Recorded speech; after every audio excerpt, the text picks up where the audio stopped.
Hello students, आज के इस वीडियो में हम आपको image formation by concave mirror के बारे में बताएंगे। इससे पहले हमने लाइट में reflection, laws of reflection, image, kinds of image और terms related to spherical mirrors मैंने पढ़ लिया है। इस टॉपिक में कॉनकेव मिरर से संबंधित इमेज फॉर्मेशन की कुल कितनी विधियां हैं, इनके बारे में हम अध्ययन करेंगे। जिसमें से पहला पॉइंट है जिसमें if object is placed at infinity, अगर ऑब्जेक्ट इनफाइनाइट पर प्लेस किया गया हो तब इमेज कैसे बनेगी, इसके बारे में हम सीखेंगे। ये हमारा स्फेरिकल मिरर के रूप में कॉनकेव मिरर है, जिसका ये मिड पॉइंट पोल और इस प्रिंसिपल एक्सिस पर यह फोकस और यह सेंटर ऑफ कर्वेचर है। हम यह मानते हैं कि जब ऑब्जेक्ट इनफाइनाइट पर है तो हम ऑब्जेक्ट को एज अ कोई किसी भी लेंथ को हम इमेजिन ना करके यह मानते हुए कि रेज उस ऑब्जेक्ट से जो आ रही हैं वो पैरेलल रेज आ रही हैं। दूर से ऑब्जेक्ट दूर है तो रेज जो आ रही हैं वो पैरेलल आ रही हैं। अगर ऑब्जेक्ट से पैरेलल रेज आ रही हैं तो मैंने आपको laws of rules for image formation के लिए मैंने बताया था कि अगर प्रिंसिपल एक्सिस के पैरेलल कोई भी रे अगर जा रही हो तो आफ्टर रिफ्लेक्शन वो कहाँ से होके जाएगी? It will come from focus. अगर इसी तरह से सपोज अगर हम एक रे इस प्रकार से लें जो कि इसके नीचे की साइड में है, तो यह आफ्टर रिफ्लेक्शन यह भी फोकस से होके जाएगी। इस कंडीशन में पॉइंट साइज इमेज अगर बनेगा तो ऑब्जेक्ट का वह इमेज फोकस पर बनेगा। इसी का दूसरा, अगर हम एक और फिगर इसको इस प्रकार से समझ लें कि अगर सपोज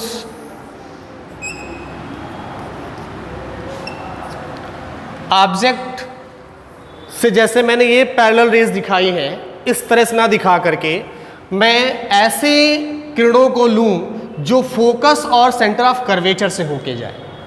इस कंडीशन में अगर हम बात करें तो फोकस से जाने वाली रेज आफ्टर रिफ्लेक्शन ये क्या होती हैं? प्रिंसिपल एक्सिस के पैरेलल हो जाती हैं। और एक जो सेंटर ऑफ कर्वेचर से रेज जा रही है, सेंटर ऑफ कर्वेचर से जाने वाली रे हम जानते हैं कि वह बिल्कुल वापस आफ्टर रिफ्लेक्शन यानी वह उसी मार्ग पर वापस लौट आती है। तो इस प्रकार हम देख रहे हैं कि इन दोनों रेज का जो इंटरसेक्शन है वह इस पॉइंट फोकस पर हो रहा है। तो यहाँ पर जो इमेज बनेगी ऑब्जेक्ट की वह रियल, इन्वर्टेड और डिमिनिश्ड होगी, अर्थात वस्तु का जो प्रतिबिंब होगा जो दूर कहीं पर स्थित है उससे आने वाली जो किरणें हैं, जो एक फोकस से होकर के जा रही है और जो एक सेंटर ऑफ कर्वेचर से होकर जा रही है, इन दोनों का जो पॉइंट ऑफ इंटरसेक्शन है वो एक तरह से फोकस पर होगा और फोकस पर बनने वाला जो प्रतिबिंब है वो एक तरह से वस्तु की तुलना में छोटा, वास्तविक होगा और उल्टा होगा। यह था हमारा पहला कंडीशन। इसी के बाद अब हम आते हैं इसके दूसरे काइंड पर।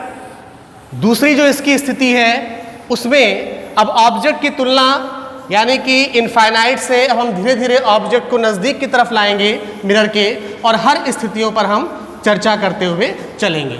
तो दूसरी स्थिति में हमें ये बताना है कि अब अगर ऑब्जेक्ट इनफाइनाइट और सेंटर ऑफ कर्वेचर के बीच हो तब क्या होगा।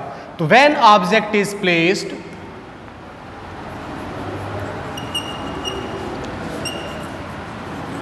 between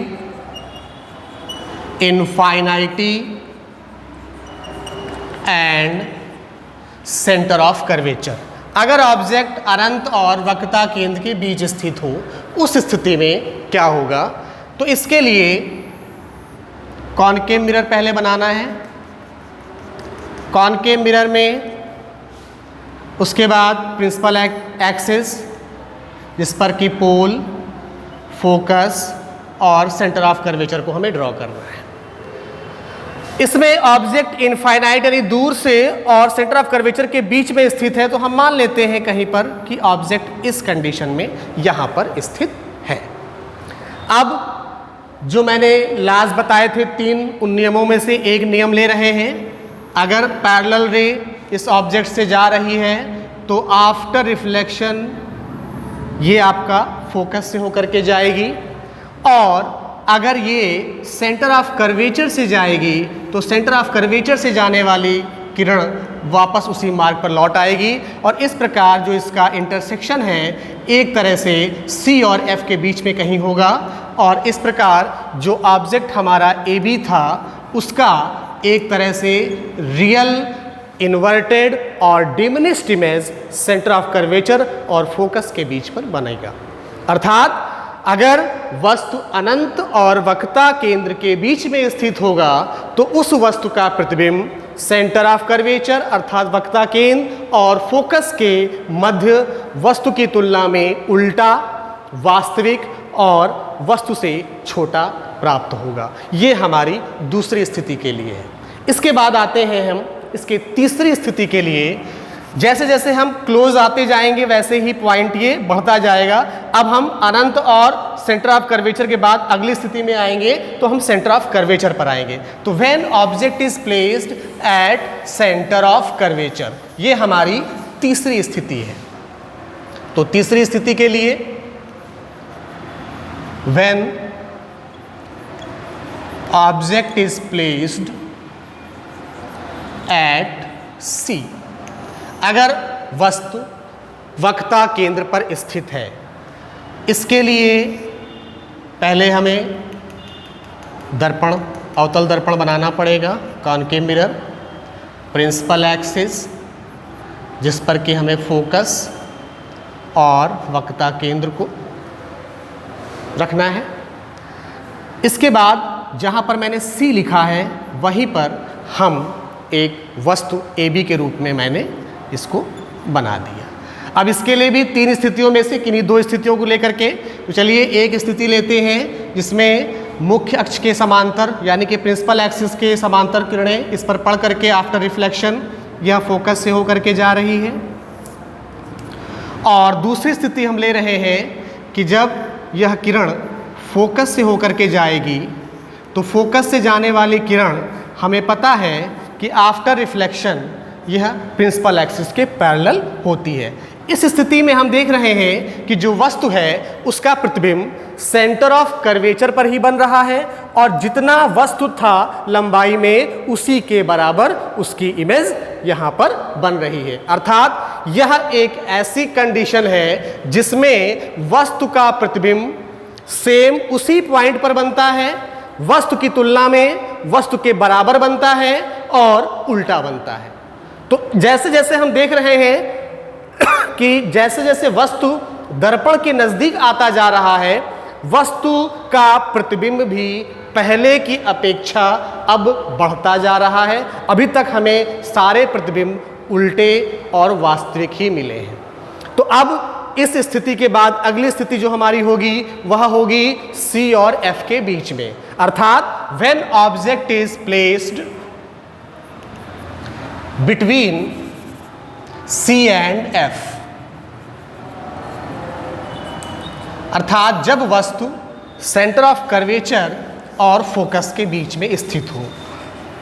इस स्थिति के लिए सबसे पहले मिरर को हम ड्रॉ कर लेते हैं। मिरर को ड्रॉ करने के बाद सेम चीज़ आपको वैसे ही ध्यान रखना है F और C के बारे में। अब ऑब्जेक्ट आपका C और F के बीच में है, सपोज इट इज़।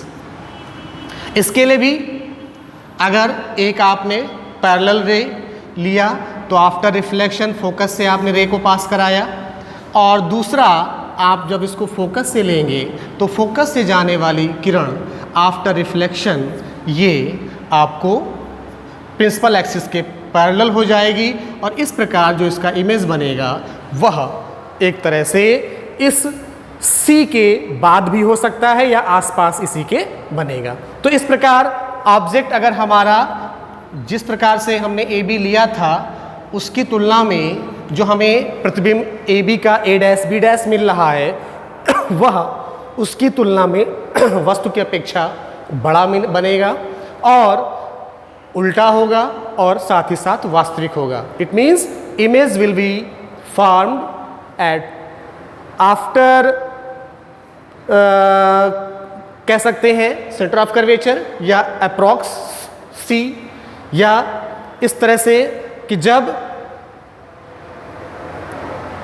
वस्तु सी और एफ के बीच में स्थित होगा तो वस्तु से चलने वाली प्रकाश की किरणें परावर्तन के पश्चात जो कि मुख्य अक्ष के समांतर किरण थी फोकस से होकर जा रही है और दूसरी जो फोकस से होकर के जा रही थी वह मुख्य अक्ष के समांतर हो जाती है। इस प्रकार इन दोनों का जहाँ पर प्रतिच्छेद बिंदु होता है वह लगभग आपका सेंटर ऑफ कर्वेचर या उसके आसपास या उससे दूर कहीं पर किरणें ये मिलेंगी, लेकिन वस्तु की तुलना में जो प्रतिबिंब बनेगा उसकी अपेक्षा यह बड़ा, उल्टा और वास्तविक होगा। इसका मतलब जैसे जैसे हम ऑब्जेक्ट को क्लोज लेते जा रहे हैं वैसे वैसे ऑब्जेक्ट के कंपैरिजन में इमेज उसका उल्टा और बड़ा बनता जा रहा है। अब आते हैं इसके पांचवें कंडीशन में, जिसमें अब इस सी और एफ के बाद हमारी अगली पोजीशन आती है एफ के लिए। तो when object is placed eight F, इस कंडीशन में इसके लिए बात करते हैं। इसमें भी आपको 3 रूल्स में से किन्हीं 2 रूल्स को फॉलो करना है, जिसमें से एक हम प्रिंसिपल एक्सिस के पैरेलल के कंडीशन को लेते हैं और एक हम सेंटर ऑफ कर्वेचर की। अगर ऑब्जेक्ट हमारा फोकस पर स्थित है तो ऑब्जेक्ट फोकस पर स्थित होने के कारण अगर इससे हम एक समांतर किरण ले रहे हैं तो आफ्टर रिफ्लेक्शन यह एक फोकस से जाने वाली किरण के रूप में इस प्रकार से जाएगी। और अगर हम एक तरह से सेंटर ऑफ कर्वेचर की बात करें तो सेंटर ऑफ कर्वेचर से जाने वाली जो प्रकाश की किरण है वह उसी मार्ग पर वापस लौट आएगी। तो इस प्रकार से हम देख रहे हैं कि इन किरणों का प्रतिच्छेद बिंदु यानी कि यहाँ पर नज़दीक कहीं नहीं है, ये दूर जाकर के किरणें मिलती हुई हमें दिखेंगी। इस प्रकार जो ऑब्जेक्ट ए बी है उसका इमेज इनफाइनाइट पर और ऑब्जेक्ट के कंपैरिजन में काफ़ी यानी कि हाईली एक तरह से लार्ज इमेज के रूप में प्राप्त होगा। यहाँ पर भी इमेज रियल होगा, इन्वर्टेड होगा और लार्ज होगा इन कंपैरिजन टू ऑब्जेक्ट। इसके बाद हम आते हैं इसकी छठी कंडीशन में, when object is placed between F and P.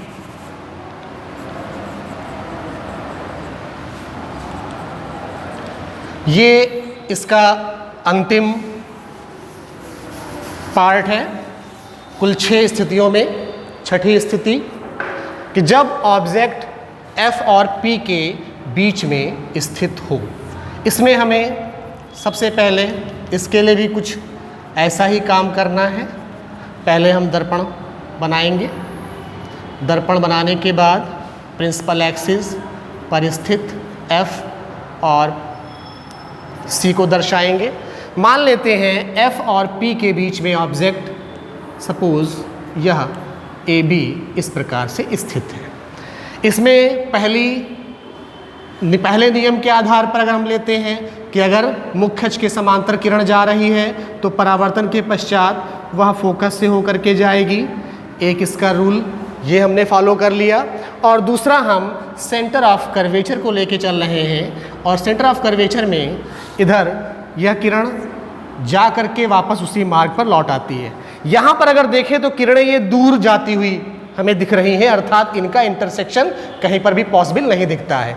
इस प्रकार हम अगर रेस को आगे बढ़ाएंगे तो डॉटेड लाइन में आगे बढ़ाने पर ये कहीं पर इस पॉइंट पर हमें मिलती हुई प्रतीत होती है और इस प्रकार जो ऑब्जेक्ट ए बी है उसका हमें एक तरह से वर्चुअल इमेज हमें उस मिरर के पीछे बनता हुआ दिखाई पड़ेगा।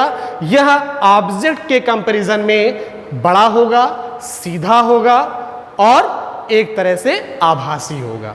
तो केवल कॉनकेव मिरर में जो छठी कंडीशन है वह एक ऐसी स्थिति है जिसमें केवल वस्तु का प्रतिबिंब आभासी वस्तु के अपेक्षा बड़ा और सीधा बनता है। बाकी कॉनकेव मिरर में अवतल दर्पण में जितनी स्थितियां हैं वे सभी इमेज के लिए वास्तविक प्रतिबिंब बनाती हैं, उल्टा बनाती हैं, और कुछ कंडीशन में छोटा और कुछ में वस्तु के बराबर और उसके बाद फिर वस्तु से बड़ी बनाती हैं। लेकिन केवल यही स्थिति है जिसमें यह केवल आभासी प्रतिबिंब बना रही है। तो इस प्रकार हमने कॉनकेव मिरर के द्वारा इमेज फॉर्मेशन की जो स्थितियां थीं उनको हमने इस वीडियो में अध्ययन किया। अगले वीडियो में कॉन्वेक्स मिरर के बारे में और उसके बाद जो मिरर मैंने अभी आपको बताए हैं उनके क्या यूजेज हैं इसके बारे में हम अध्ययन करेंगे। थैंक्स।